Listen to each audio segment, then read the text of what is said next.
le Scorpion. Ce signe du zodiaque, c'est un élément d'eau. Mais attention, l'eau, en général, on l'associe à l'empathie, à la sensibilité, au lien avec l'autre. Mais le Scorpion, c'est quand même plus intense. C'est relié à deux planètes qui sont très intenses. L'ancienne, c'est Mars, donc c'est la planète de l'action, c'est la planète de j'y vais, je fonce et je suis connectée à la sexualité, tout comme la planète de Pluton, qui est la planète de la transformation et qui est aussi connectée à la sexualité. Mais attention, la sexualité, c'est pas seulement la sexualité en elle-même, mais c'est l'énergie sexuelle, c'est la création. Et c'est dans cette idée du Scorpion, c'est pouvoir aussi détruire des schémas qu'on a pour pouvoir créer quelque chose de nouveau avec notre énergie sexuelle. Et dans le cas du Scorpion, ce que tu peux voir au niveau de l'eau, donc son élément eau, c'est plus une eau marécageuse.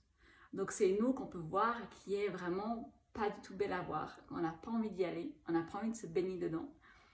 Mais cette eau marécageuse, elle est le symbole de tes peurs, de tout ce qui est inconscient chez toi, de tous tes désirs refoulés. Donc, si tu oses aller dans cette eau marécageuse et vraiment aller dans les profondeurs, aller dans l'obscurité, c'est là que la lumière va pouvoir jaillir. Parce qu'on est dans cette idée de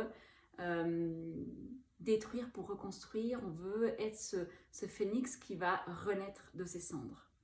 Et c'est seulement en allant dans ces profondeurs qu'on va pouvoir revenir et sortir de cette eau marécageuse et ensuite retrouver ce plein pouvoir, vraiment ressentir qu'on est aligné, qu'on est juste là où on est et qu'on est très connecté à notre énergie sexuelle qui vient du chakra sacré, qui nous permet de créer, de manifester ce qui est juste pour nous par rapport à notre vie.